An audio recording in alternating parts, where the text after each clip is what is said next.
Welcome to episode 100.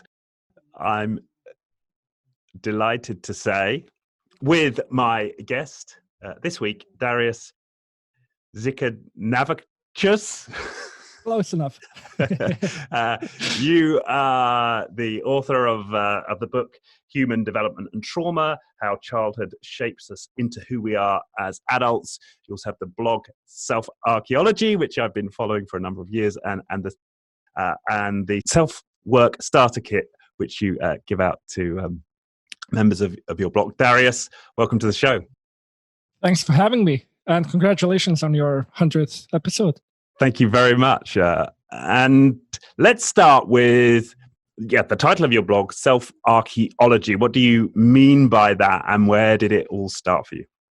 Well, it's just a poetic way of saying that self-work is a complicated process. So probably your listeners are familiar with the concept of self-work or healing or self-development, stuff like that. So I decided to call it Self-Archeology. Self refers to me, self, myself, and archaeology is a process that to me is similar to what we go through when we start working on ourselves. So we dig deep to find something that is unresolved in us, and then we have to figure out what it is. We have to brush it and see what it is, what it means, and then eventually we hopefully figure it out, and then we can kind of show it to the world. For me personally, I always not always, I guess it started in my early teenage years. I kind of looked around and I saw that there's something wrong with society. Like maybe I messed up, I have something going on for me, but like the society, the world there's something going on in there. There's people who are having children who don't really love their children and abuse their children, and people who abuse each other, and there's war and all sorts of horrible things. And I wanted to know what's going on. Why is this the case? So I kind of started working on myself first, but also observing society and trying to figure out what's going on between people. And at the time, I didn't know psychology and sociology and disciplines like that. But in my own way, I started learning about these things. And later in maybe my 20s, I found authors like Alice Miller and Daniel Mackler and other people who specifically talk about childhood trauma and connect the dysfunction in the world to childhood trauma and child abuse and stuff like that. So it kind of validated what I already instinctually found out myself, and it validated that this is what's going on. This explains what's going on in the world. This explains why I feel how I feel, and this helps me overcome this. Does that make sense? Yeah, and interesting that you started at that global perspective. I mean, a lot of people who get into this work, and certainly myself, I include myself in this, it's with some dysfunction I see in myself, but it sounds to me like it started for you with society. And were there specifics you remember about the society around you that had you start? I remember as a child, I wanted to be honest, and I noticed that a lot of people, including my peers, but also parents and other authority figures, are just not very honest. And not always that they necessarily create a scheme or a lie consciously, but just unconsciously, they just are disconnected from what's going on in them and in other people, and they just lie. But also stuff like betrayal or just hurting other people deliberately or just unconsciously. And I wanted to know what's going on. Why is this the case? And as a child, I noticed that I feel a lot of pain, and I also looked around and no, it's not just me. In school, for example, there's a lot of bullying and teachers mistreating children and children mistreating each other, and there's all sorts of horrible dynamics going on. And I looked around and noticed that, and told myself that, no, this is not right. This is something that I need to figure out why this is the case, and figure out why I feel how I feel and why other people feel how they feel. Right. And was there like a particular teacher who personified this, or an authority figure that... I guess in general, just the whole institution of schooling. I'm not very fond of it. I like learning, obviously, but I don't like the institution of school as it is in our society today. Right. So it wasn't like one person who broke me and then I became this person who I am today. It's just like in general, a lot of factors that indicated that society is messed up. But also I looked in myself like, okay, what's going on? Why do I feel pain? And eventually I had to recognize that I'm not inherently like a broken person. I wasn't born like that. And then later in my professional life, I of course worked with people, and I noticed that nobody's born like that. Nobody's born like hurt or depressed or angry or sad. Everyone's kind of is a product of their environment, to kind of simplify it. Right.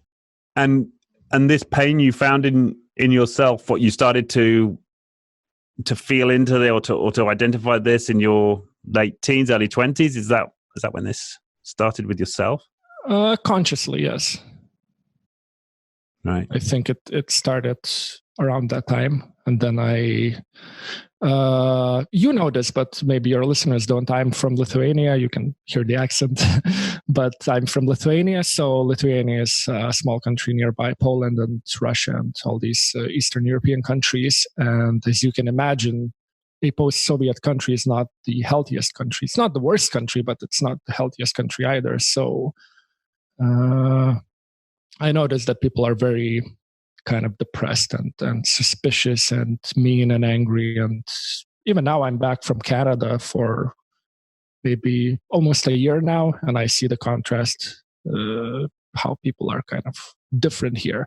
So growing up in that environment kind of maybe helped me understand society a little better versus, I don't know, just like with abuse in general, like if somebody is traumatized in very severe ways, we usually recognize that, for example, sexual abuse, like rape, is abuse, or beatings is abuse. But for example, emotional neglect is not so evident. It's much harder to resolve something that stems from neglect or fear of abandonment versus if your father beat you every day.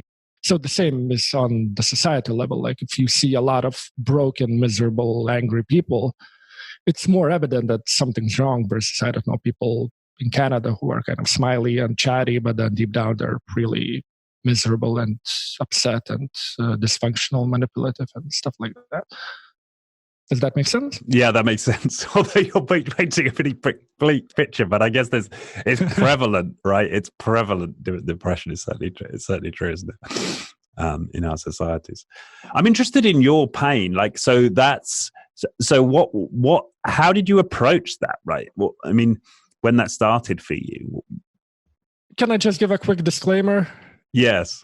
Okay, so it might seem that I'm just like a very hurt person from a very dysfunctional place, and that's why I see the world that way.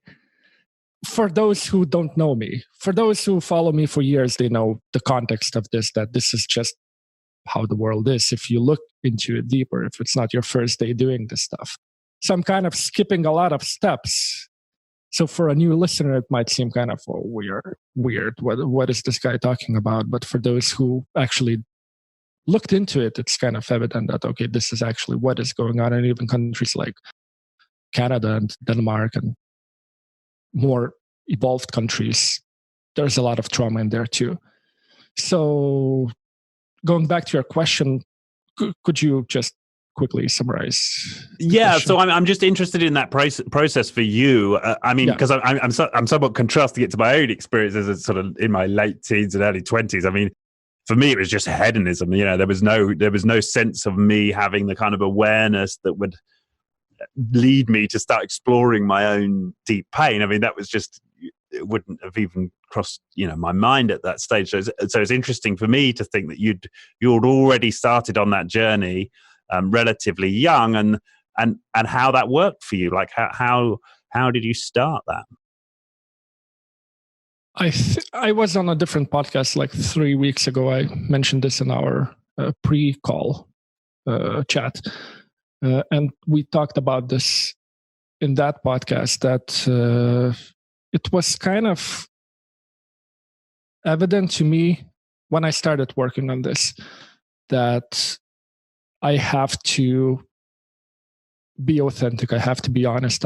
If I see that something's not right, if I don't have to do something, my instinct was to it sounds rebellious, like I'm going against the stream, but that wasn't the case. I just wanted to be authentic. I just wanted to be honest. So if I see some sort of a tradition or something that you need to do necessarily, for example, you need to, I don't know, visit your parents or call this person or do this particular thing, dress a certain way on a certain holiday, stuff like that. Like things that are presumed that you need to do necessarily, even though they don't make sense. I wanted to not do these things. And I tried not to do these things as much as I could, given my environment. And then going deeper, I wanted to explore things like family dynamics. Why do children get abused so much? What is abuse? What is trauma? How do we define those things?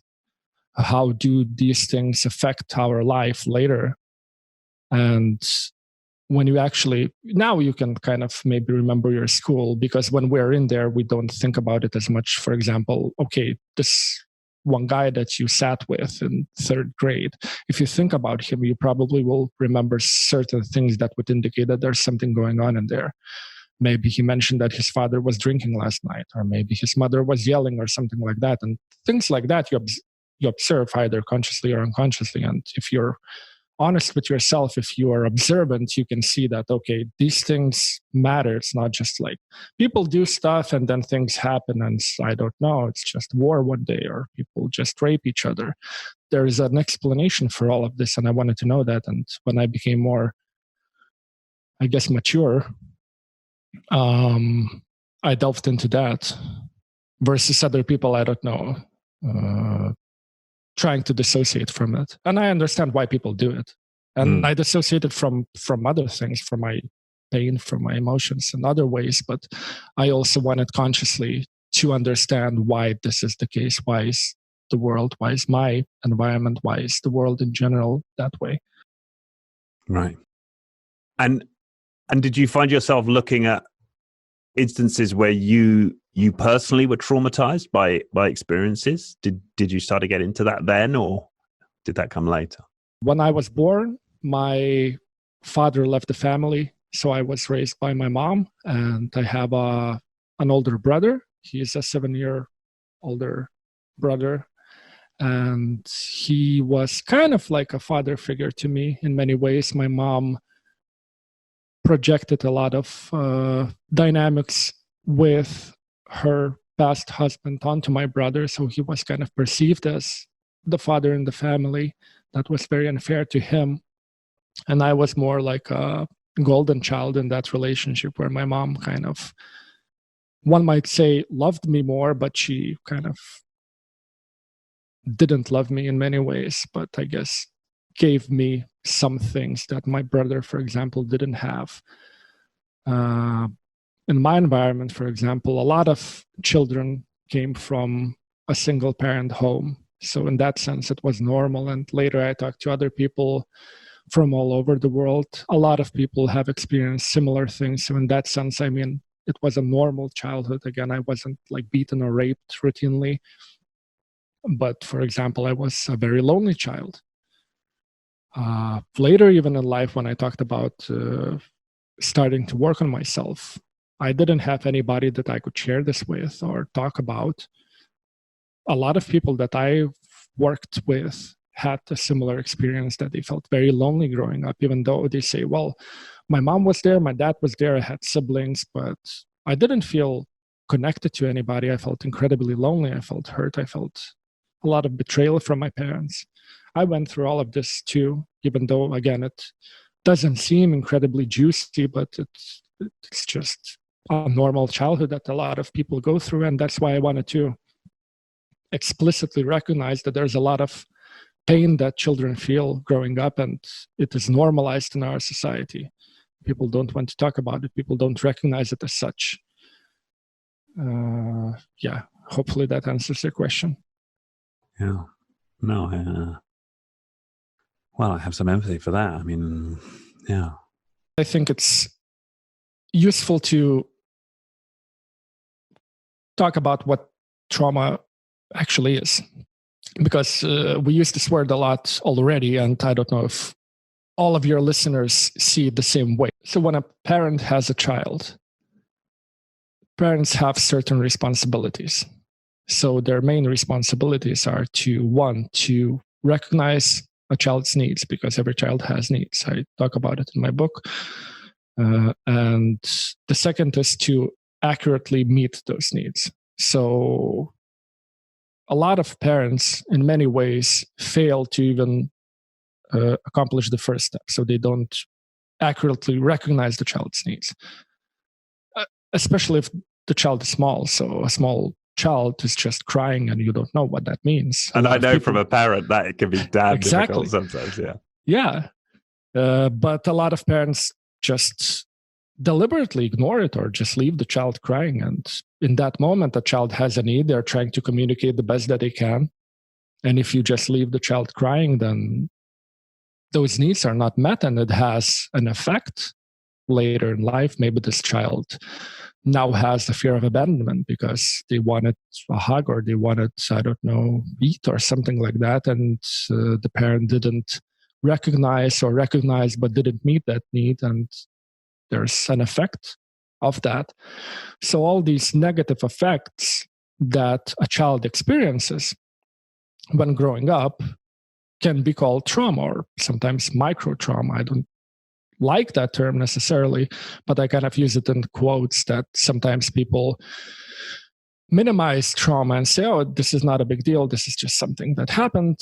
So micro traumas, it's small things that happen, but actually they're not small for a child, because a child is, a child, I don't know, drops a lollipop or something. For an adult, it's not a big deal. For a child, it's a big deal. For them, there's a lot of emotion and everything else going on. So things that might appear small for an adult can be very traumatic for a child.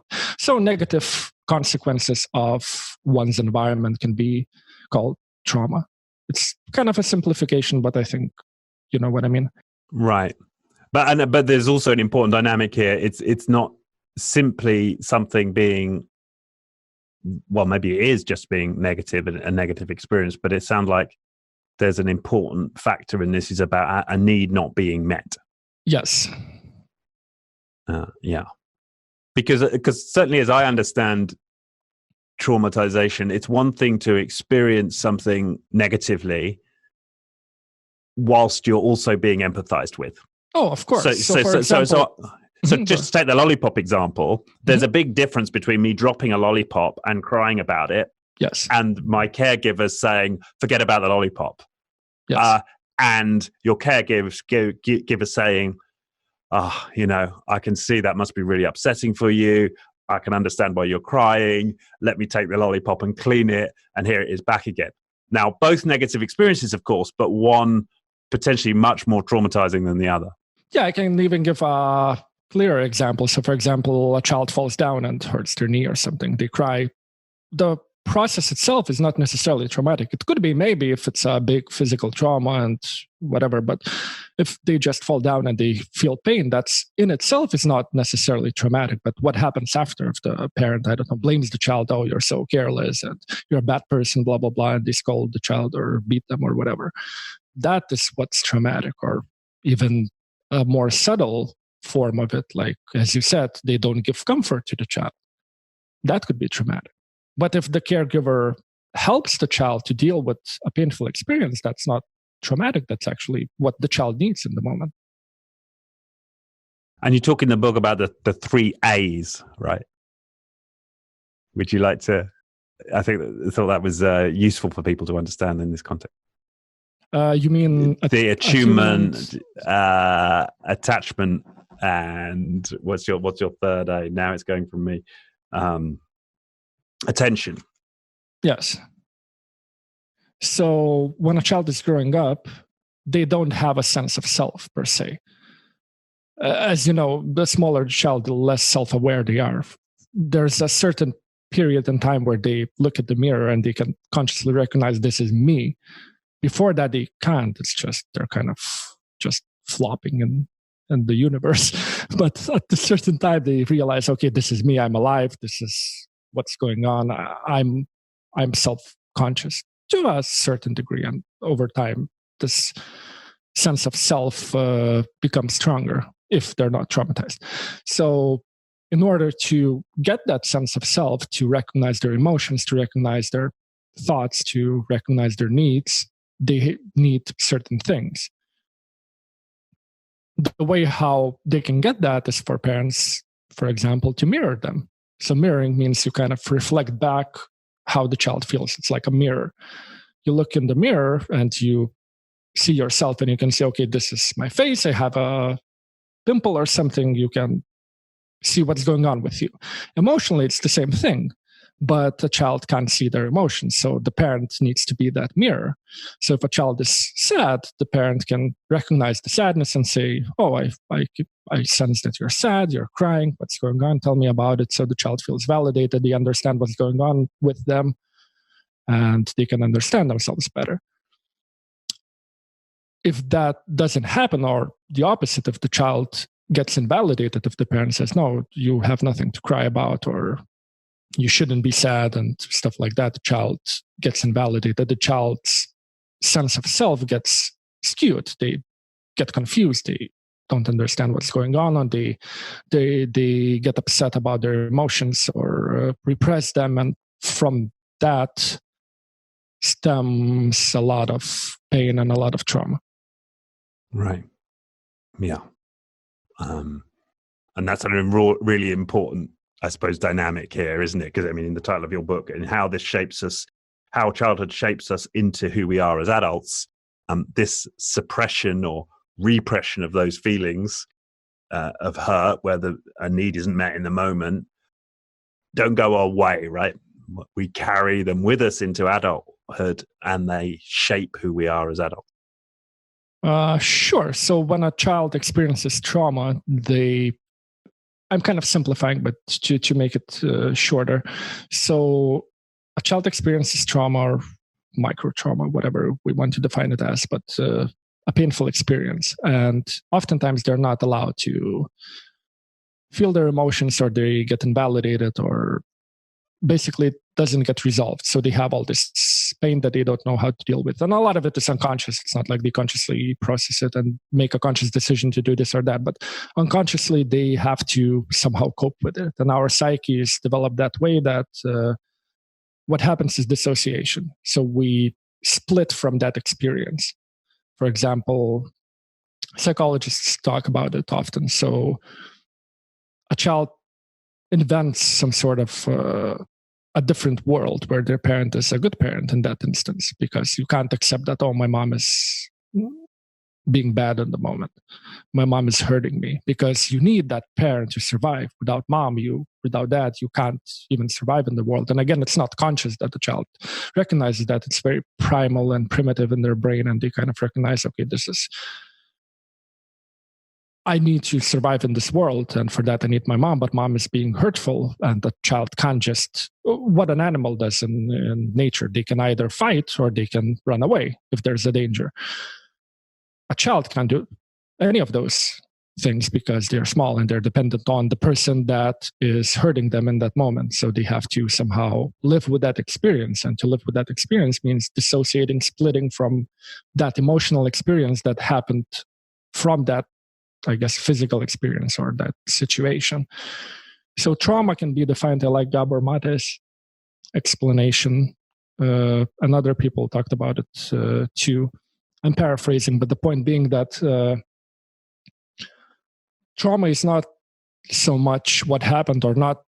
It's not only what happened, but also what happened after that happened. So the emotional effects of that is what is traumatic. So a child can't bear this reality that my mom is hurting me. So they have to split from that, create a different world where their mom is good, and repress all those emotions and survive in that environment where it's hurtful.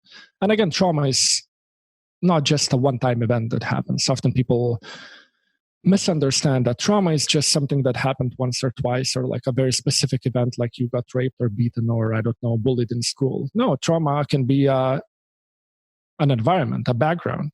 Sometimes children get up in the morning and they feel miserable. Nothing's going on in that moment necessarily, but they know their relationship with their parents, that it's hurtful, or they know that they have to go to school and that's a horrible environment, or go to church or wherever their peers maybe are making fun of them or something like that. I don't know. There could be many traumatic experiences, but again, what happens after trauma, what happens being in a certain environment emotionally, that can be traumatic in itself. And again, that happens usually chronically. So you live in that emotional environment for years. It's not like, okay, after 2 days it's gone. You have to live with your parents for years if they're not good parents, or if they hurt you in certain ways consistently, then you have to endure years in that environment. And that in itself is traumatic, even though in that moment, there's no trauma that you can pinpoint and say, okay, this person is beating me. It's just being in an environment where you've been beaten before. That's traumatic. Does that make sense? Yeah. So it's the common perception of trauma is it's these major events. Yes. And of course it can be much more subtle than that. And indeed, sometimes it's not the presence of some factor, right? The presence of some painful factor in one's life. It's the absence of something nurturing. Sure. Right. That's why Alice Miller, just very briefly, that's why Alice Miller talks about the concept of enlightened witness. You've probably heard of it before. For a person to heal, they need to meet at least one person who would validate their painful experiences. If that doesn't happen, usually the person can't heal. There's no nurturance that they can get from elsewhere. That's why you asked me before. That's why I said that when I found Alice Miller and Daniel Mackler and other people's work, people who talk about trauma and society and dysfunction in society, I said it felt validating. It validated my perception, my insight.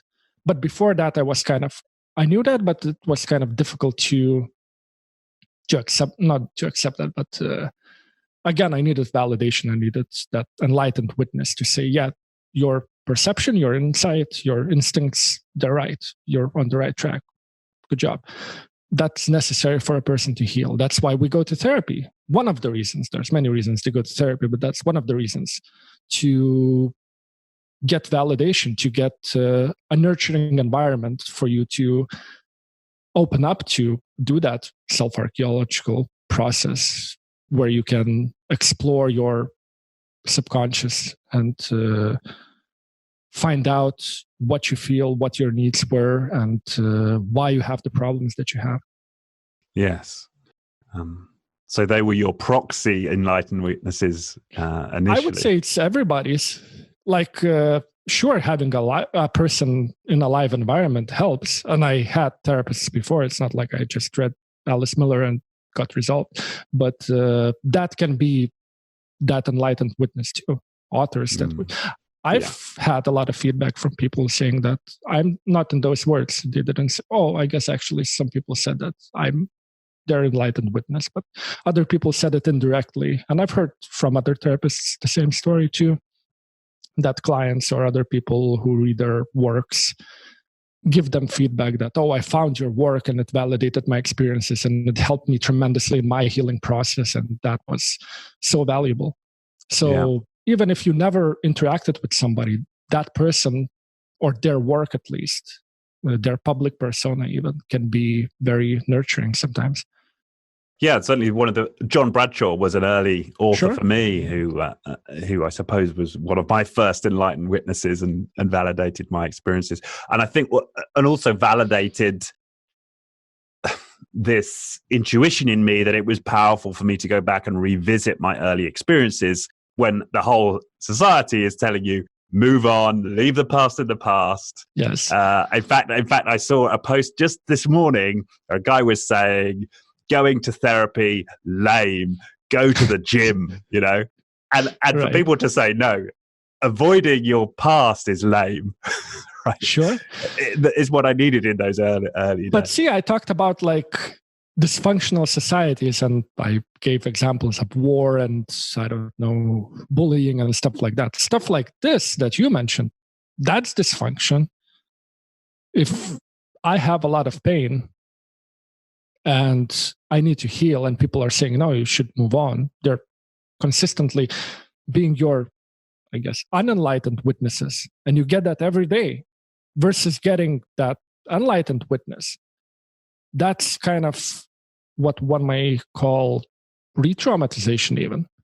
If you get these messages and you're like tremendously hurt. Okay, if you have a few friends, some people have a few friends and they're not as affected. They have some tools, they have some resources, whatever. It's painful to live in that society, but overall they have at least something. But a lot of people don't. You've probably seen The Joker, or I haven't actually. Maybe I should. Oh, okay. Yeah. Or heard about incels or other isolated people. Mm. So a lot of people are incredibly lonely. And on top of that, they get these messages that, no, healing is lame. I haven't heard this before, but you've said it. Healing is lame. I heard it say in different ways, but the message is the same. Like, you shouldn't do this. It's kind of unnecessary, or I don't know, you're wasting your time, you're wasting your resources. Just live your life, forgive and forget and move on and just lift, bro, or something. I don't know what people say, but people invent all sorts of excuses not to work on themselves. And of course, our society adds to that per se, because healing has a strong stigma. For example, the same case that you gave. Going to the gym, why is it acceptable to work on your physical body or go to a doctor?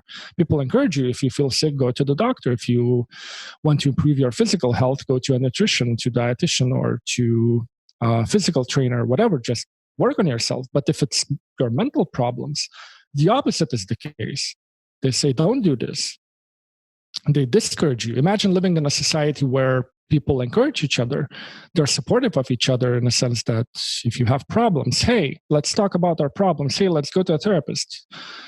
Everyone goes to a therapist. Everyone journals. Everyone talks to each other openly about their feelings and shows empathy to each other and lifts each other up, and just living in a compassionate environment.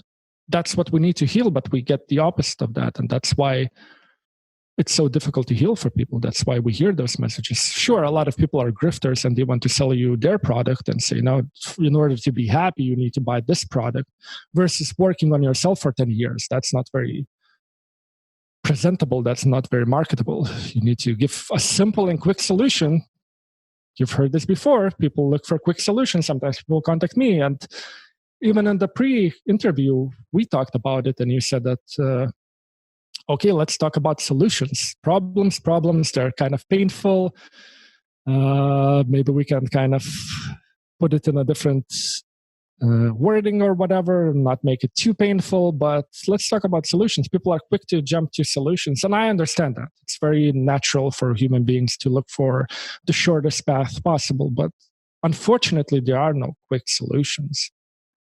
Yeah, and I think that's where... quickly. If I was to give the naysayers their due when they say don't open up that can of worms, don't go back to the past, I think there's a grain of wisdom in that, because certainly from my own experience, has been for me highly disruptive to do it. Right? Sure. I've spent months and months barely functional because of the work I've needed to do. Now the rewards have been enormous. But I can certainly imagine contexts where that level of disruption to my psyche and to my ability to function in the world could have actually been, somewhat risky for me to do. So I do wonder if there's some kind of historic rationale for people avoiding this, because in certain maybe periods of history or in certain contexts for people to do this type of work may have actually come with significant risks. I mean, that's a kind of a pet theory, if you like, but it's something I do consider. Well, I mean, if we live in a society where healing is discouraged, then, I mean, there are social consequences for that. You can't talk to anybody about it unless you know, like a friend. Again, you have friends who do this and they're encouraging, but you can't just go outside and say, hey, I'm going to therapy. Maybe in, I don't know, again, Canada and Denmark or other more Western countries, it's more acceptable these days. But still, I've worked with many people from all sorts of environments, and the general stigma is there that it's not sexy to do it. Let's put it this way. Yeah, it reminds me of a flatmate I had once in London, and we were having friends around for dinner, and I had my books on the wall, and some of them were therapy books, and he suddenly took the therapy books out of the bookshelf before people arrived for dinner. Oh no. Yeah, so you're right. Living in this environment is very discouraging. Yeah. So it's painful. So people want to avoid it.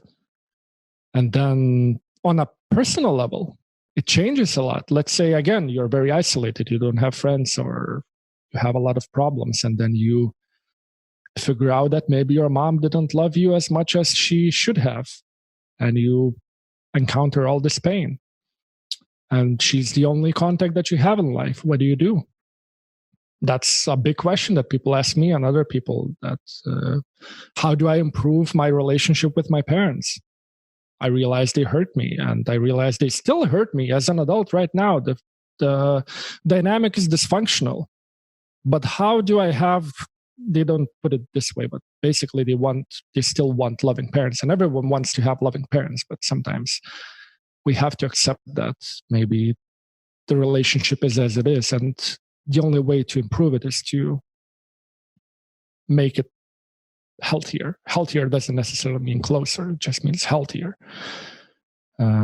Putting firmer boundaries. Not participating in unhealthy dynamics. Not giving in. Standing up for yourself. Taking distance sometimes. Being honest with them when you're displeased with something, when they're crossing your boundaries or breaking your boundaries or violating your boundaries.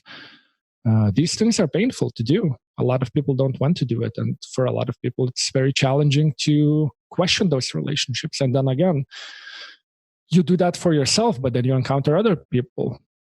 And then they ask, what's your relationship with your mom? What's your relationship with your dad? And if it's not a great relationship, it's problematic to talk about it with other people. So there are all these consequences or all these ripple effects that affect all areas of your life. You go to work, then you have to talk to people there. And if most people are not in environments where healing is acceptable or working on yourself is acceptable, or you have to talk about it if you want to be honest or stay kind of fake.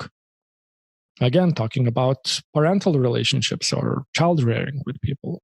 That's very tricky to do because people, again, as society, don't recognize childhood trauma or child's pain in general. And that's how it affects all areas of your life. So these are all the effects that you get when you start healing. So to answer your question, it's painful on so many levels that most people just decide not to do it. And as a result, die miserable. But they don't know that at the time. Everyone looks for, so everyone feels a certain level of pain, and everyone is looking for tools how to make that pain more bearable. And in their mind, avoiding what seems to be bigger pain, that makes sense. I don't want to feel more pain. I'm already in pain. But sometimes you need that momentary pain to feel better in the long term. That's why we go to dentists. That's not very pleasant to get your teeth drilled, but I mean, to feel better, you need to do it. The same as with therapy. The same as with again, exercising, with many things in life. So if people could see healing, see self-work that way, that would help them understand that, okay, this is painful, of course, and these are very serious consequences or problems that I will encounter, but this will make me happier. Again, in the very beginning, when we talked about the metaphor of self-archeology, at the end I said, okay, at first it's very confusing. You don't know what it is. You're brushing, what is this artifact? What does it mean? What is this? And eventually you figure it out. Okay, this is what it means. You decipher it, and then you can show it to the world. You understand it, and it becomes a gift. It's a good thing at the end. You found it, you know what it means, you can show it to the world. It's a good thing. And the same is with healing. You work on yourself, you become a healthier person. You affect others that you love. As a parent, sometimes people think that since I talk so much about childhood trauma, which involves child abuse, that I hate parents or something like that. But a lot of my followers are parents, a lot of my clients are parents, and I get a lot of messages saying that your work helped me become a better parent. So working on yourself can improve, since you develop more empathy for yourself as a child. You automatically empathize with children in general, and you empathize with inner children of grown-ups. You recognize their pain. You can be a better husband. You can be a better wife. You can be a better parent. You can be a better friend. You can be a better co-worker. It's, again, affects all areas in your life in a positive way too. But in order to get that there, you have to work on yourself, which is in the beginning very painful. Yeah, and I think that's right. And I mean, I know this from my own experience, because it's interesting to me that you got into this work so early. All of my 20s, there's this choice you make. Do I live with chronic suffering and certainly for me, all of the mess of the coping mechanisms that I use to sort of take the edge off that suffering? Or do I experience this acute pain, which will ultimately alleviate that suffering? And I made the choice to stay in the suffering, and how conscious I was of this, I guess, is debatable. But I'm sure for a decade or more, right, before I started opening up John Bradshaw or any of these other books. But I'm sure it helped to figure out or to find that there are other people who are doing the same thing, at least knowing one person, again, going back to enlightened witness or of course, indirect validation that, okay, because if it was only you, that's a harder decision to know that nobody's doing it and there are no found cases, no examples of anybody who did this. To make that decision, I don't know. It's tough. I don't know. Exactly. Do that, which is why we can be so admiring of somebody like Alice Miller, who was starting. So for those who don't know, a very prominent Swiss, I suppose, psychiatrist originally, or psychologist, and psychologist, and who's wrote very eloquently on trauma, and well, even Freud, right? I suppose early Freud, right? He really started to open this up, before he kind of went a bit crazy. Yeah, so it's a long process, but again, we talked a lot about how painful it is and how miserable everything is and blah, blah, blah. That's why I wanted to say, no, it's not that grim. I mean, part of it is very grim, but also there's light at the end of the tunnel. It can get better. Like if we as society worked on ourselves on a broader level, the world would be a better place. Yeah. Oh, absolutely. And sometimes I have hope for that, and other days I don't, right? Yeah, sure. I mean, that's the hope. How it will be realistically, I mean, time will tell, but that's the hope that we can have. And again, we can still work on ourselves individually, even if the society doesn't work on itself on a broader scale. Well, but I think one of the things where I think there is perhaps more progress is recognizing what abuse is, and recognize it has this negative impact on people which lasts way into adulthood. So even if people aren't prepared to do the work on themselves, I do think that over time, and in fact you make this point in your book, that child rearing practices are generally improving. Oh, definitely. When I started my work, I mean, professional work, at first I started it in Lithuanian. I barely do anything in Lithuanian. I do most of my work in English now. But when I started in Lithuanian, there were no tools. There were no people talking about it in my native language. So I pretty much started by myself, and my first blog post had like 4 likes or something like that. Nobody really knew about it. Nobody looked into it. Nobody really cared about it.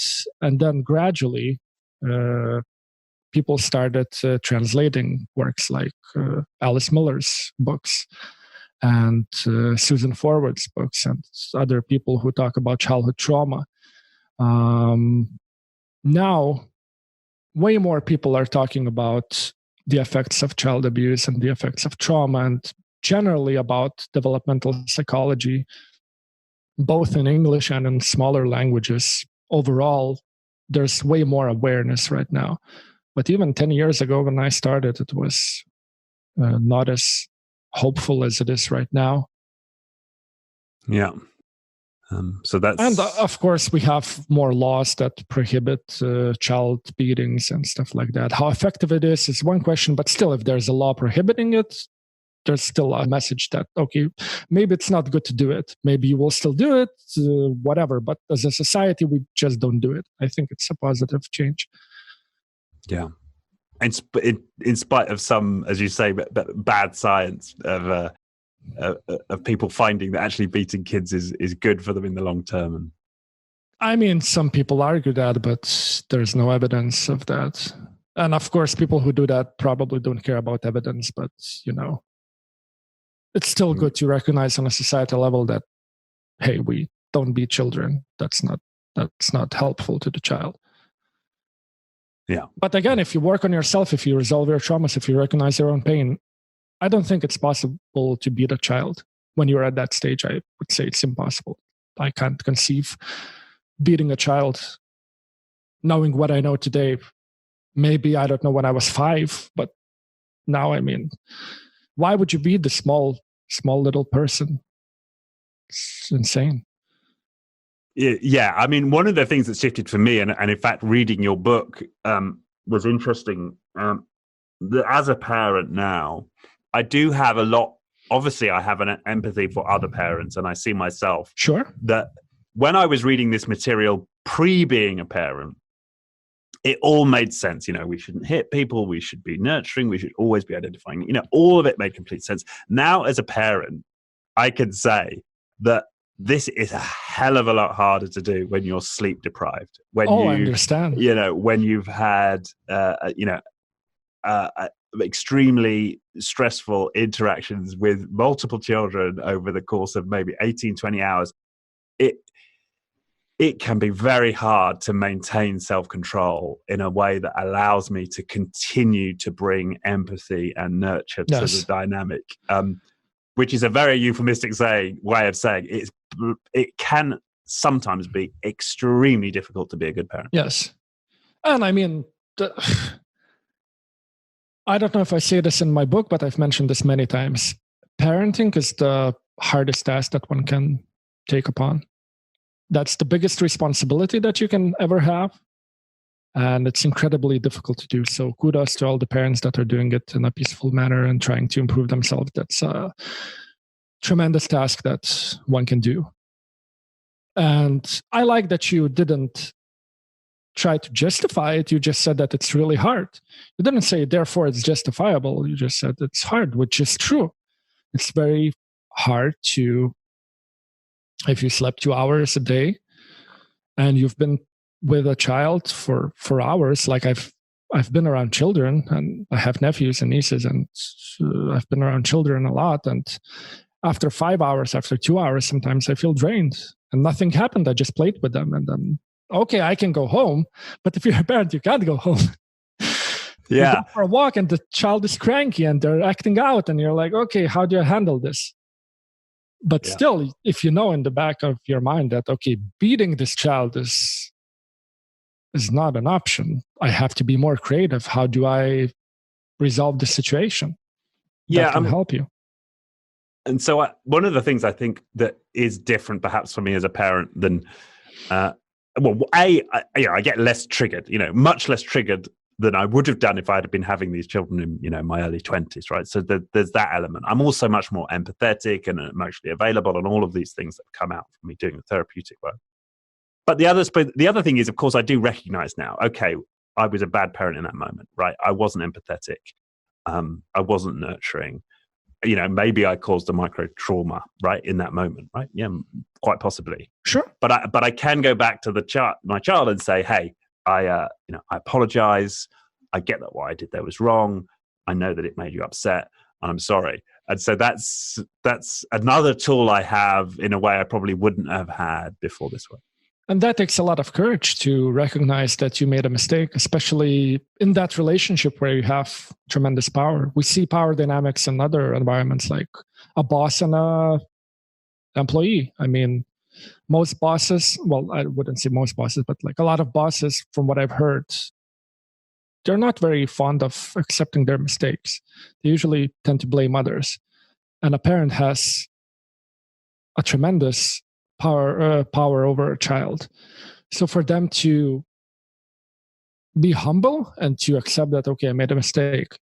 Hey, little fella, I love you. I did what I did. How can I make up to you? Let's figure this out. That takes a lot of courage, and that's what you can do. You can talk to the child about it, and we talked about other examples where a child drops a lollipop or hurts their knee. That's what you can do. You can comfort the child and understand that, okay, I'm not a dangerous person. I'm not a danger to you. I'm your caregiver. I want to help you. Sometimes I don't know how to do it.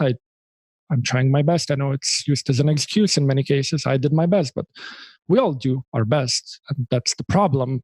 Our best is not always objectively the best, which is fine. But then you have to own up to it and say that, okay, I made a mistake. How can I make it better? How can I not do it in the future? And be committed and be a loving parent still. Yeah. And which brings us to another point I thought we'd raise actually in this. Can I just very quickly Sure. make a very short point, because I think that's very useful. Sometimes people think that not abusing children means letting them do whatever they want, and that's not the case. And I make an explicit point in my book because it might give an impression to people that I'm just saying, no, you have to. If you do something and a child frowns or feels discontent, it means you're abusing the child necessarily. Don't do this. No, you have to set boundaries. That's, again, sometimes the need that a child has is something not as obvious. And if they're acting out, you need to set a boundary. You need to set a certain standard for them, a healthy standard, and implement it in a healthy way. Again, not by abusing them, but sometimes you have to show to them what is acceptable, what is unacceptable. And of course, you yourself have to be an example of that. You can't set different rules to a child that you yourself don't follow, because that doesn't make sense. It makes you kind of a hypocrite. So, but if you follow, for example, I've seen this. My brother does that with his children. They have a rule: nobody in the family yells at each other, and they don't yell at children, and therefore they can ask their children not to yell. And when they yell, they can remind the child, "Hey, we don't yell in this household. Look, mommy's not yelling, daddy's not yelling. So maybe you can communicate this in a different manner. I'm listening to you. Please just say it in a calm tone. We can talk about it. It's fine." So you can set a rule in that more empathetic way, but it's still a boundary. Again, I don't mean that, okay, if you don't let the child yell or eat 6 candy bars in a row, then you're an abusive parent. No, that's not the case. Yeah. Well, in fact, you could argue it is abusive to not Sure. set boundaries, right? Yeah. I mean, there's lots of, we see lots of stories from kids who've been raised by hippies, and that one of their big complaints is, we didn't have boundaries, and what we craved were boundaries, right? So I think, it's an important. Yeah, point. but you said you want to raise a different topic or a different. Oh, point. yeah. So we've mentioned this. We've mentioned Daniel Mackler a couple of times. In fact, I've asked him onto the show, and another very powerful communicator around this topic of trauma, and he has this stance, right, that the way I see it is this absolutist stance, and maybe you have the same. I don't know. Perhaps you do from the book, but this idea that we shouldn't embark on being a parent until we're fully resolved, i.e., we've processed all of the way I see it, all of the trauma in our system before we become a parent. Now, I chose to embark on being a parent, and I knew that not all of my trauma was resolved. Right, I'd done a lot of it, and I was in a much healthier place when I became a dad, but I'd not done all of it. And my fear was, I have no idea how long this is going to take. Is it going to take me another 10 years, another 20 years before, I'm fully resolved? At which point I'll then be an old dad, if I can even have kids at all. Is it better to be younger but less resolved, or old and fully resolved? So I made the choice.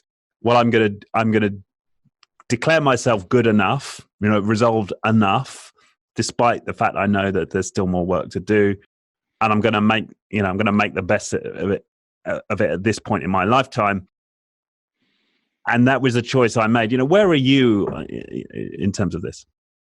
As a disclaimer, I myself don't have children. I don't have plans on having children anytime soon. Maybe it will change in the future. I'm not against it necessarily. Not that it matters what my personal experience is, but it's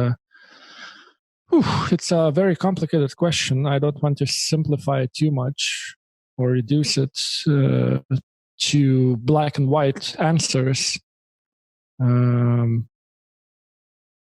If we take Daniel's perspective, I don't know if he holds the same perspective today, but based on what you said, I've heard him saying that. So I agree. He advocated for that in the past, at least. Empirically, I don't think that's very realistic, to be honest, because he himself said that in other, talks or whatever, that we can't realistically resolve all the trauma that we have. So therefore, the conclusion follows that we never can have children. So if that premise is true, then by his definition of that, we can't have ever children because we have too much trauma and it's impossible to resolve all trauma, to which I agree that it's impossible to resolve all the trauma. But the question remains, then what about having children? Is it okay to have children if we have trauma? I mean, I don't know. What does it mean? Is it okay to have children? What does it mean?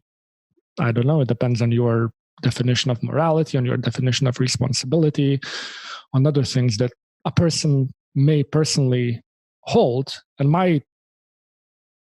my personal decision not to have children is partially because I still have trauma, as all of us do, but not just that. So I don't know, maybe if I had other factors figured out, maybe I would want to have a child today. Maybe I wouldn't, I don't know. But in my book, I talk about reasons not to have children. And I think if a person goes through the list and figures out, okay, none of these reasons actually match my situation. I don't want a child just as an accessory. I don't want a child to project my own unmet needs and then kind of, I don't know, try to raise myself as my own child, or I don't want for my child to meet my needs. And I give other reasons in there. But if you're healthy enough, if you actually are committed, if you're prepared, a lot of people are unprepared. A lot of people just follow a so-called life scenario where they have to grow up, go to school, finish university, buy a home, get married, go to work, retire and die, and that's it. They don't really think about it, they don't really prepare, and that's another thing, that there's no preparation necessary. Anyone can have a child. There are no regulations, not that I'm for regulations necessarily, but again, just as society, as we see child rearing, anyone can have a child. It's not prohibited.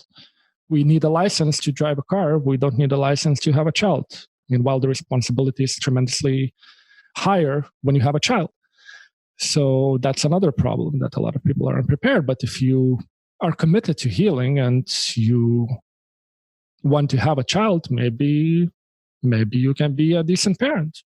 It's not impossible. I've seen parents who are pretty decent and they have a child and they, again, admit their mistakes and still work on themselves. It's harder to do, again, if you sleep 2 hours a night and you have to take care of a child and just, I don't know, you don't have that much time to journal or go for a walk for 2 hours or something. It's difficult. But it doesn't mean that you're a crappy parent necessarily. Yeah. I don't know if I answered your question, but well, it's a complicated question. I don't want to oversimplify your response, but something like it, I'm getting a couple of things out of that. One, it depends, of course, on the context. It sounds like you're not an absolutist, right? It sounds to me like you just realistically looking at the situation, like it's impossible to have a child. And if your premise is that you have to resolve all the trauma, because it's impossible to resolve all the trauma, so you're never going to have a child. But the other important point you're making there is that we should consider, as prospective parents, are we prepared for this child? Yes. Again, not just from a practical perspective, but from an emotional perspective. Yes. I don't want to give an impression that therefore it's okay for everyone to have a child. For most people, if we're really blunt, they're not prepared. They're not good parents. A lot of them are, but there's also a lot of trauma going on. So I don't know. You have to be careful. Also, you have to understand consciously what kind of a responsibility you're taking upon yourself. And a lot of people, as you said, just monetarily, just financially, raising a child requires a lot. A lot of people are unprepared. Emotionally, a lot of people are unprepared. A lot of people haven't worked on their trauma at all. And then they have a child. What happens? They project all that trauma onto a child. They transfer all the trauma onto a child, and they traumatize their child the same way like they were traumatized. And a lot of people raise their children to meet their needs. So there's a role reversal. A child becomes a parent in that relationship, and the parent expects for the child to meet their needs. And if they don't meet their needs, then they punish the child. Yeah. And I think there's another important point is that we even with the best intentions, it's almost impossible for us not to pass on.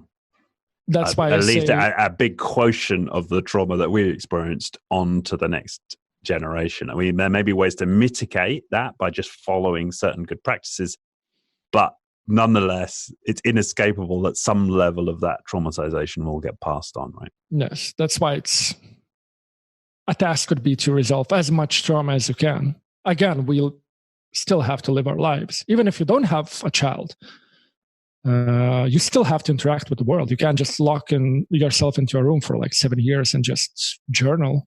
I wouldn't recommend that. And then you go into a society as a healthy society member, and I don't know, that's not how it works. You still need to encounter certain situations. Actually, that's a part of the process.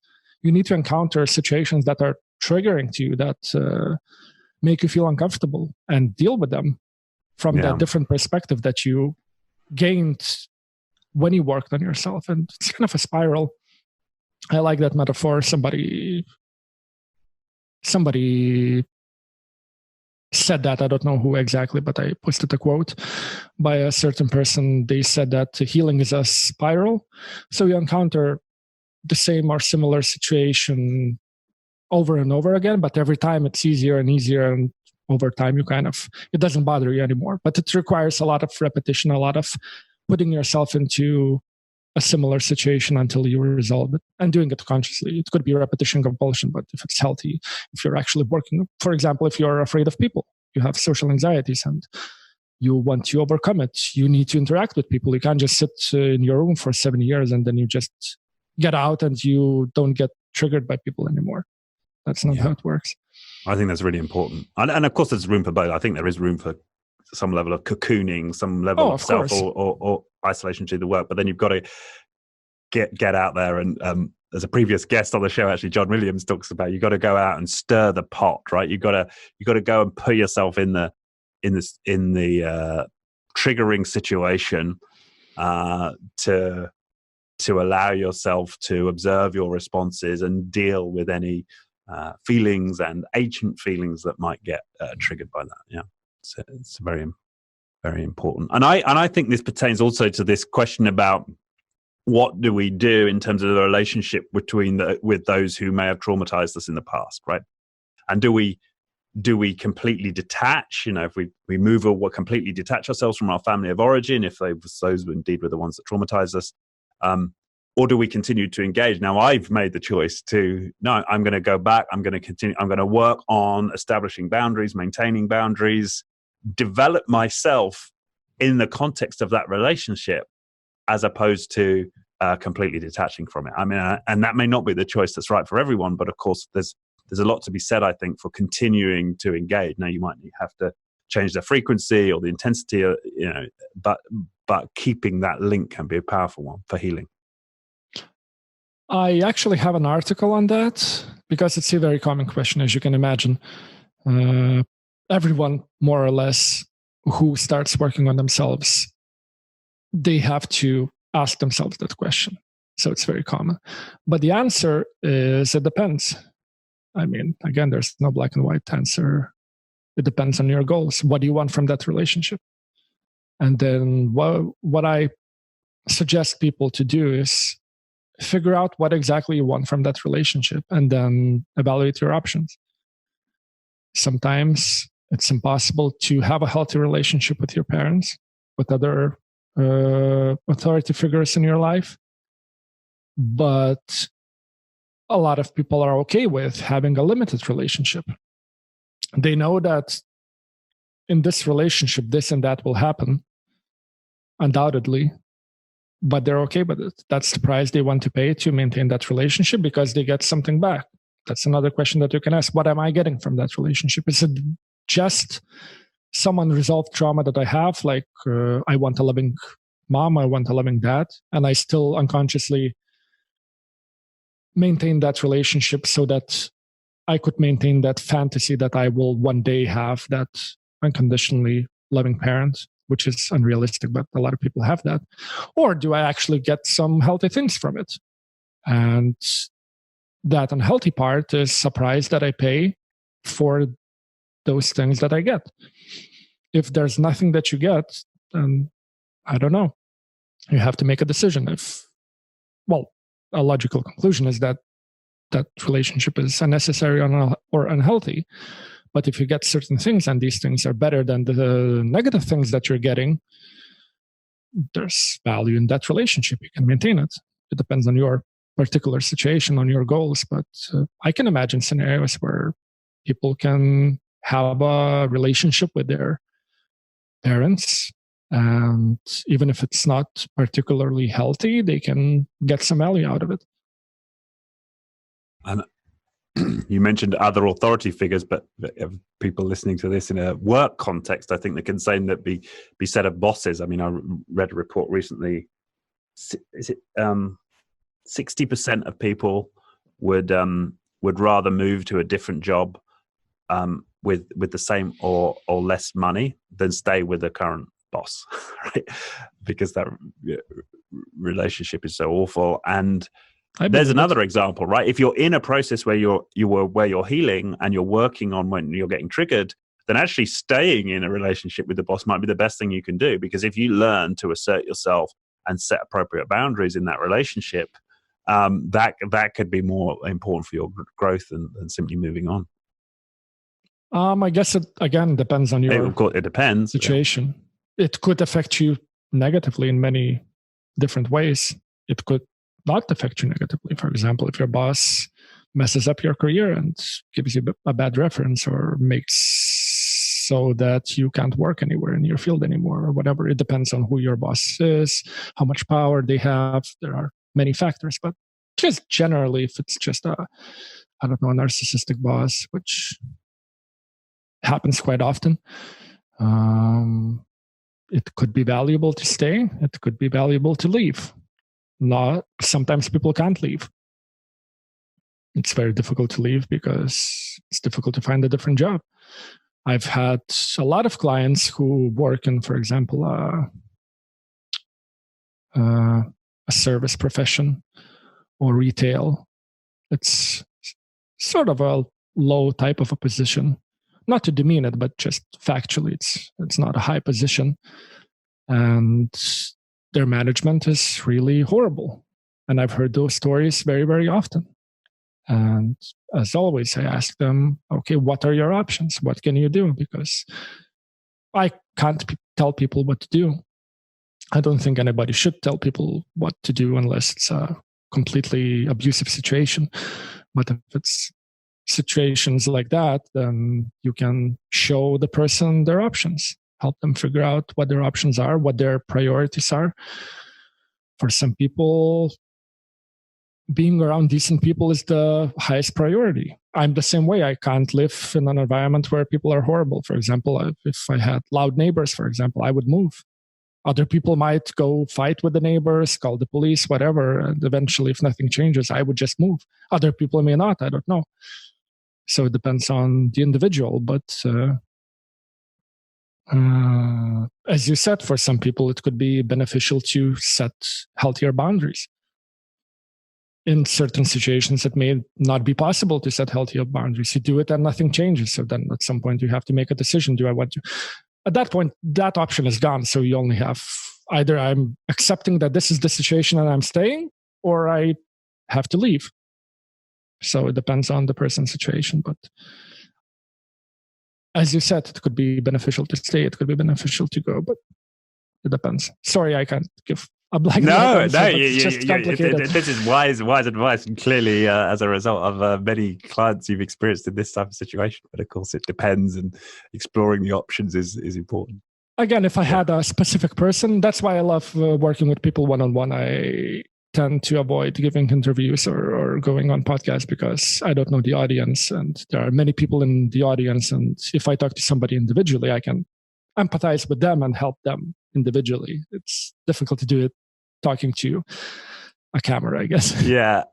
But the other thing that comes to mind here is there's perhaps a broader point. And I was listening to somebody with a TED talk yesterday talking about trauma, and one of the ways she thinks that society could improve is by sort of encouraging relational therapy skills in police men and women, in teachers, in social workers, right? So creating an environment where people, or a society where people are trauma aware, and we start to equip them with the skills to have therapeutic conversations. And that seemed to be like a very concrete and sort of feasible suggestion for what we might take up. But what she didn't talk about was doing that in the workplace. And of course, where I spend a lot of my time is in businesses and in the workplace. And I think we could extend that to the workplace and start to equip managers with, and employees in general with the skills to have therapeutic type conversations where we help others identify their feelings, where we help others potentially to explore what in the past may contribute to them having been triggered in a particular situation. That seems to me like a good suggestion. Sure. Ideally, it makes sense. From what I've heard from many of my clients is that the management, it's not just one person who is being abusive. It's the environment, like the higher environment. Like the higher you go, the more dysfunctional it goes, or it's the same level of dysfunction. And if you're in an organization where the top people are dysfunctional or abusive, I don't know if there's much that you can do. Just like, I don't know, if you go to a Facebook group and the moderator is an abusive person, I don't know what you can do in there. If the main person is the person with the most power is dysfunctional, I don't know if there's a lot of value in staying in that group and staying in that organization. But if the leader is a healthy person, and well, then the question is, why do they have managers and upper managers who are dysfunctional? Why do they hire people like that? It doesn't quite make sense. So oftentimes the managers are dysfunctional because the boss is dysfunctional, and they specifically hire dysfunctional people because they want dysfunctional people to, they maybe don't see it as dysfunctional, but they, for example, want somebody to bully their employees to work harder because they want more money, better results, whatever. So then the broader question could be raised: why do we have organizations like that? Some people say it's capitalism, other people say different things, but that's a broader question. But ideally, that would be a great idea to teach people in workplaces about emotional management, about trauma, about better relationships, about empathy, about all these things. That would help tremendously if the organization wanted that. Well, of course, yeah. Of course, so I guess the main goal would be to convince the leaders of organizations that this would benefit your organization, which it would. You said it yourself, most people or a lot of people would move even if it will give them less money versus staying in a dysfunctional environment. And I've read I don't know if it was an article or a study, but money is not the biggest motivator. People value freedom to do what they want in their work environment, work-wise, like having creativity and not having people kind of helicopter over them and just doing what they want and having some free time and having a healthier environment, good relationships with their coworkers versus having a lot of money. Money is a motivator, but it's not the top motivator for a lot of people, at least. That's right. And of course, one of the buzz topics right now, and we've had several guests on the podcast talk about, is this idea of psychological safety, and that being a very important factor in team performance. And these skills are, of course, highly pertinent to psychological safety. If people want to feel heard and feel it safe for them to contribute, then people having these relational skills are really important. Yeah. I just read recently that people are starting to teach empathy classes in school. I don't remember where, maybe Denmark or some Scandinavian country, I don't remember, but in some schools they're starting to teach empathy, which is a novel idea. That's very good to have in your classroom. Yeah. Absolutely. So we could implement the same thing in a work environment. Yeah. Yeah.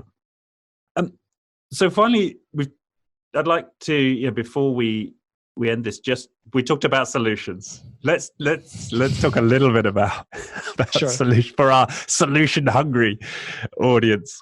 So you've written the Self-Work Starter Kit, and in there you've got 12, what do we call them, tools for people who want to work on themselves. Maybe not touch on all 12 of them. Which of those 12 have you found most powerful for yourself or for your clients? Where would you direct people to begin with? So actually, I wrote this thing more like a booklet. I have a draft of like a proper book. I need to work on it more. I have like 5 drafts of future books. But one of them is actually solutions. How can we heal more efficiently? What are helpful tools? But I wanted to give like a shorter version of it so that people could have some tools that they could work with. Journaling is the first that comes to mind. Actually writing on paper how you feel, what your thoughts are,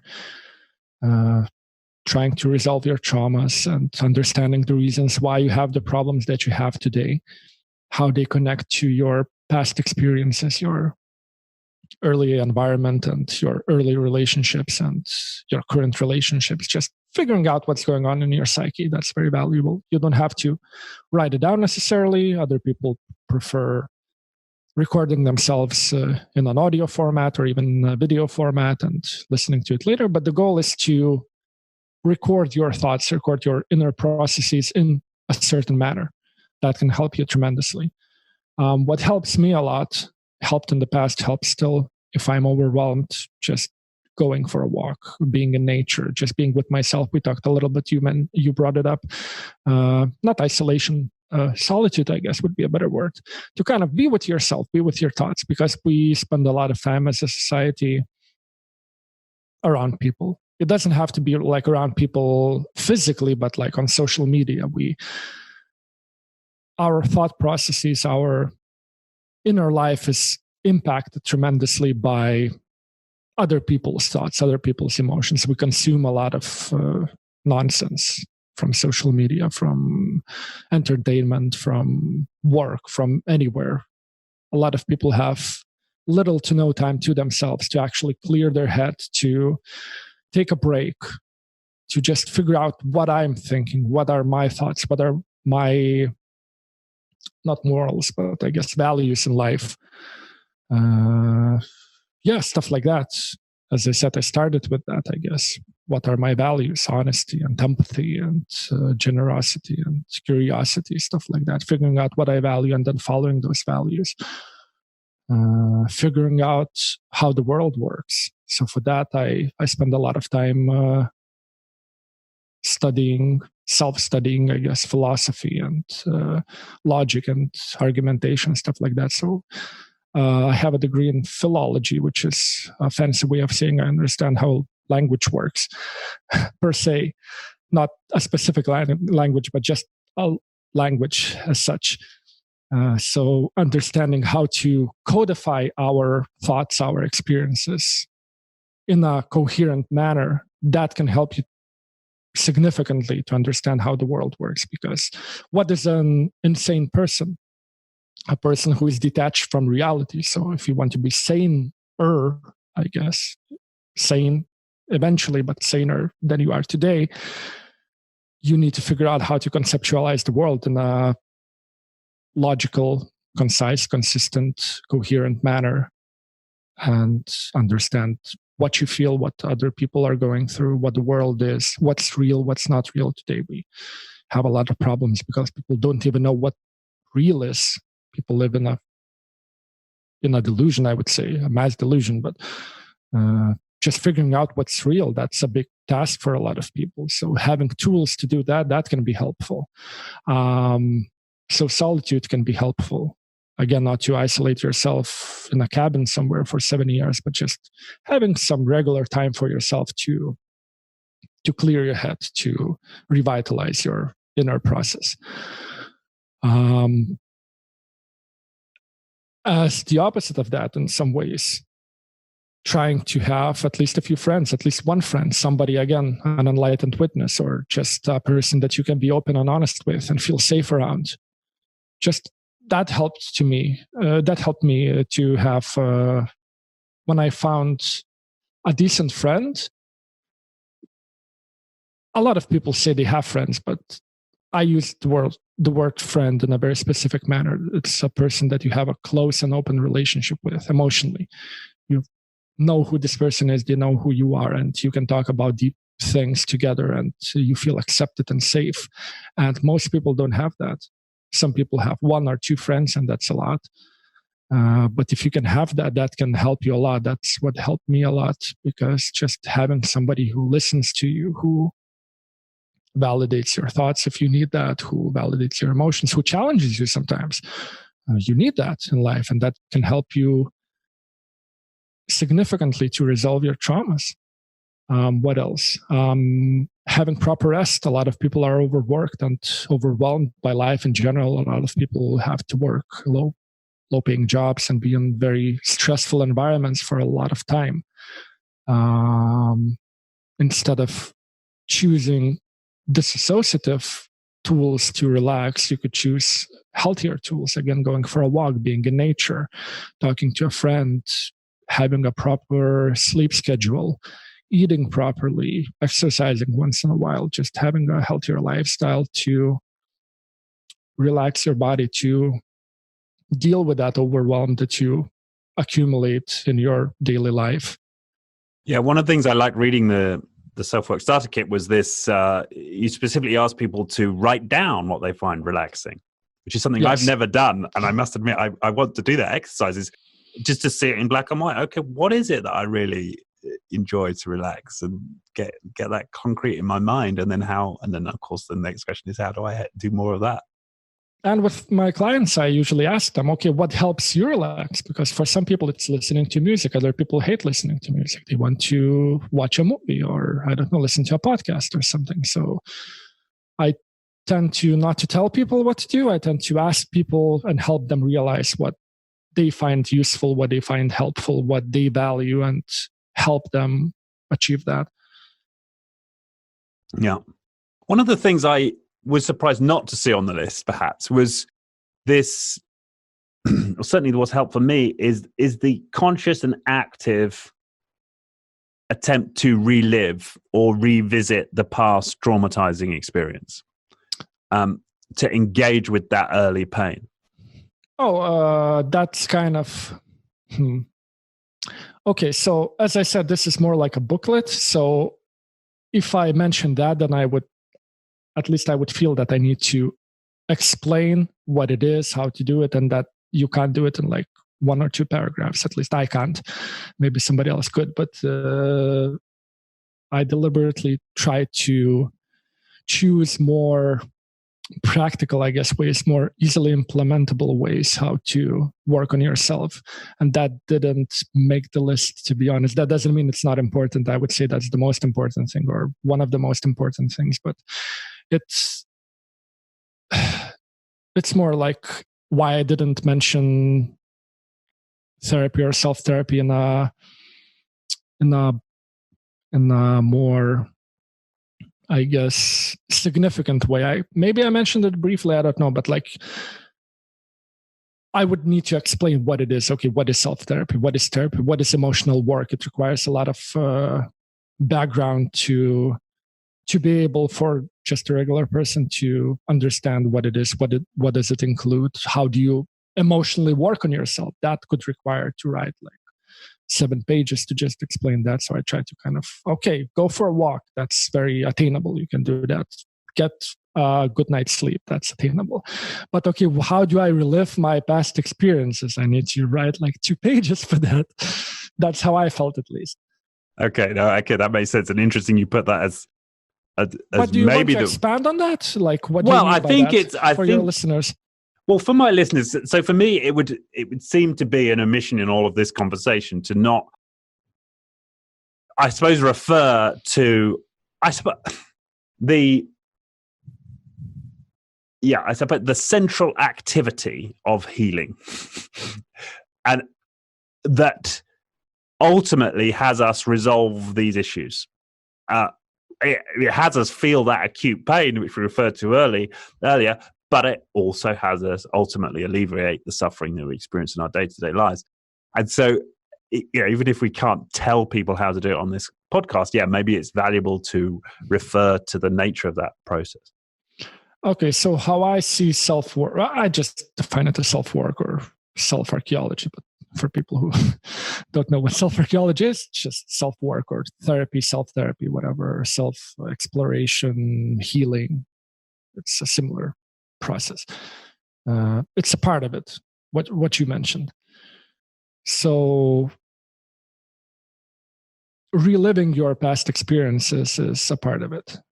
But maybe I can talk a little bit more about how I see healing in general. Or would you like to just stay on this particular thing? Well, I suppose maybe we're actually teasing into here 2 slightly different perspectives, which I think is great. So maybe both. Maybe there's a bit about healing in general, and then specifically about this reliving point. Okay, so as I see healing happens on 3 levels. At least that's how I found it helpful to perceive. So one is intellectual. So you work on your beliefs, on the messages that you got when you were growing up, the beliefs that you have right now about yourself, about your parents, about the world, you work on the intellectual level. So if you find some beliefs that you know are not true, for example, I'm a bad person, I'm worthless, I'm unlovable, something like that. Clearly, it's not a accurate belief, but a lot of people have those beliefs. So working on those. People are dangerous, all men are dangerous, or all women are dangerous, whatever. Clearly unreasonable, irrational beliefs. They don't reflect reality.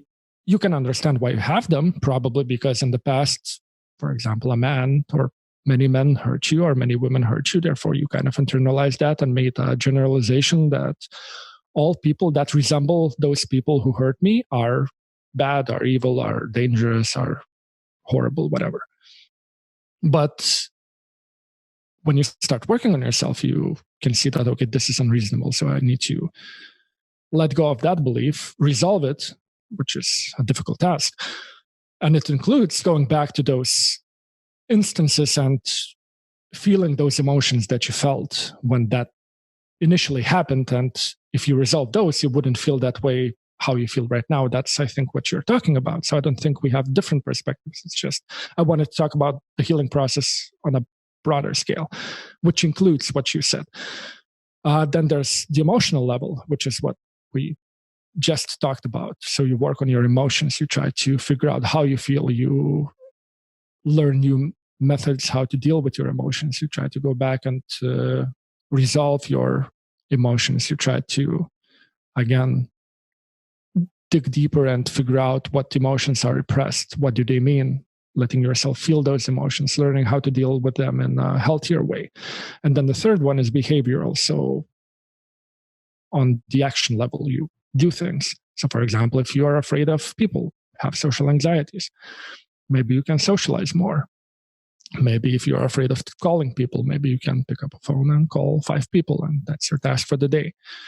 I don't know, if you are disorganized, if you have poor self-care, maybe you can develop a schedule where you have a routine, where it gives you more predictability, more structure, more consistency in life. So practical things. So if you combine all those things that I mentioned, all those realms, intellectual, emotional, and practical, and again, it involves all sorts of things. I just wanted to talk about it in a very general way. But you can categorize, I guess, all healing tools, all traumas, everything in those 3 categories, and work on those from that perspective. Does that make sense? Yeah, that makes sense. Yeah. If I were to give primacy to any of those, I would certainly put reliving and feeling that old pain. That's certainly been my experience, right?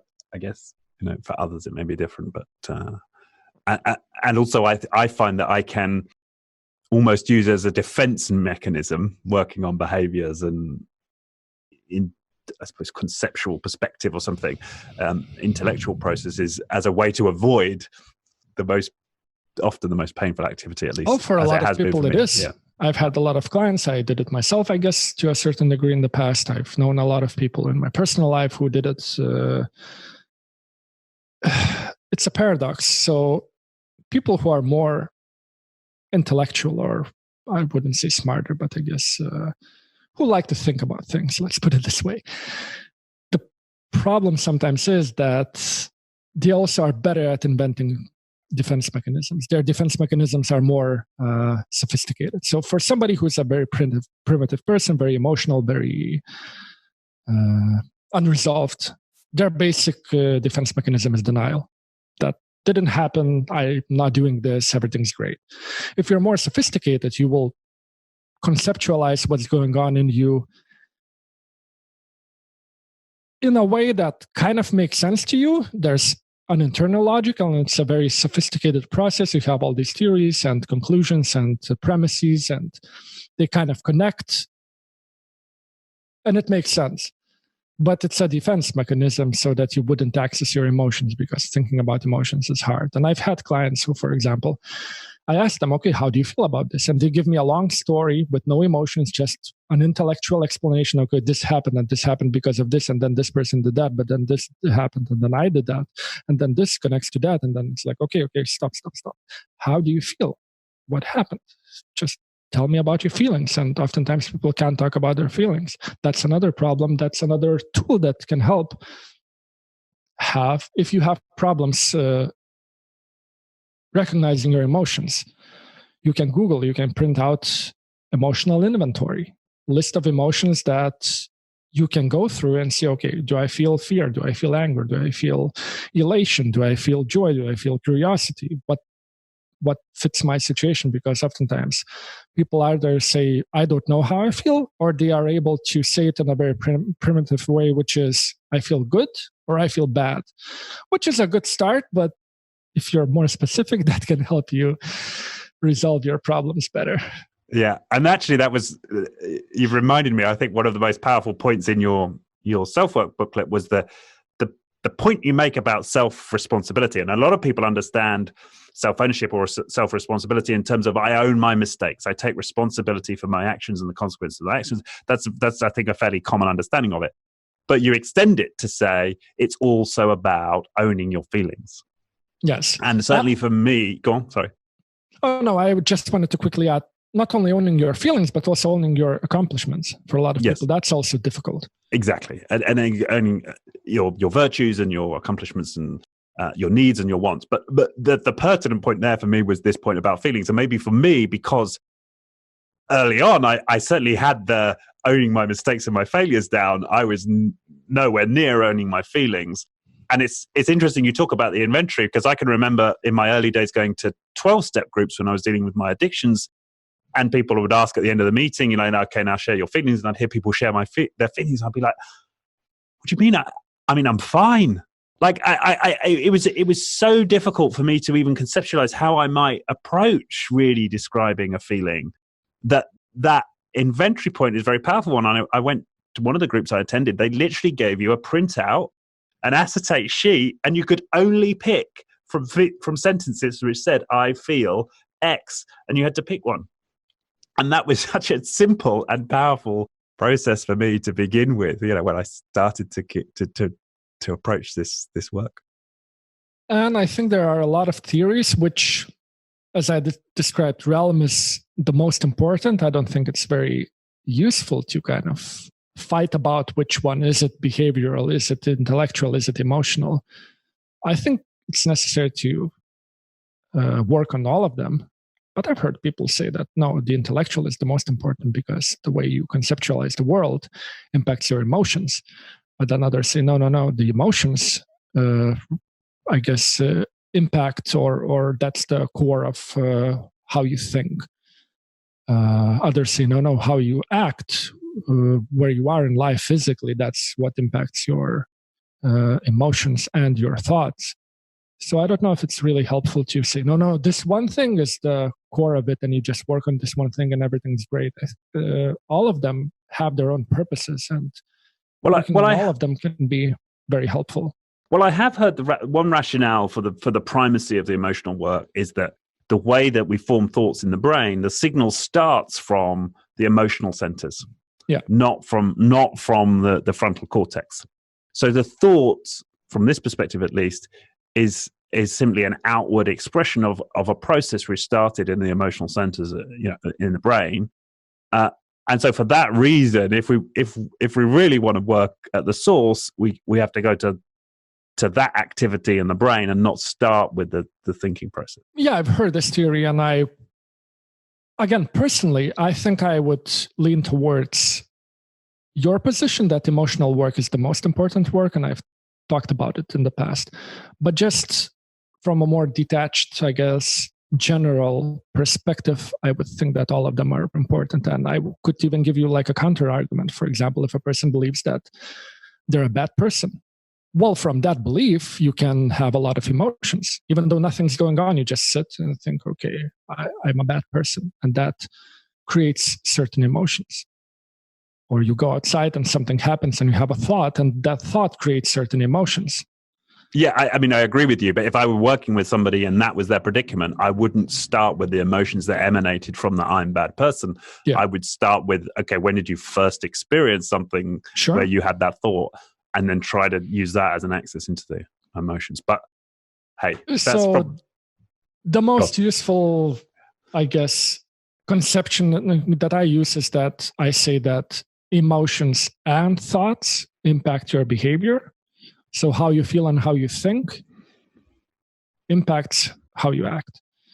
I try not to separate too much, or not to say that this one thing, if you worked on this one. But if I had to choose, I would probably choose the emotional part, because that's where all the trauma is. That's unresolved emotions, from which I think stem the beliefs that we have.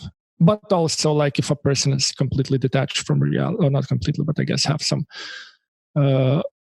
unreasonable beliefs, then they need to work on that too. Just resolving the emotions, I don't think that would be sufficient. That would resolve some trauma, but a lot of it, because a lot of people are just, in general, they don't know about argumentation and logic and how to describe the world properly. They might emotionally be resolved and calm, but in some ways they're just not very reasonable people. Okay. Does that make sense? It does make sense what you said, and I'm aware that this could be another podcast in itself. So maybe we've done that point justice. Okay, thank you, Darius, so much for your time. It's been a wonderful conversation. Perhaps what remains is to let people know where they can find you. So tell people where they can find you online. Self-Archeology.com is my main website. From there, you can find other information about me and about my work. On Facebook, my page is Self-Archeology. On YouTube, Self-Archeology. Other than that, I post photos on Instagram, which is unrelated to self-work. It's just something that I do to share my, I guess, daily life and my traveling experiences with the world. And some people find that amusing. So if you like that, you can follow me there too. Excellent. All right. Well, and if you feel incredibly generous, you can become a Patreon on patreon.com/selfarchaeology, which I don't expect, but if you want to, that would be great. Awesome. Okay. Thanks again. Thank you so much for having me. No, it's been a pleasure. Thank you very much indeed. And goodbye. See ya.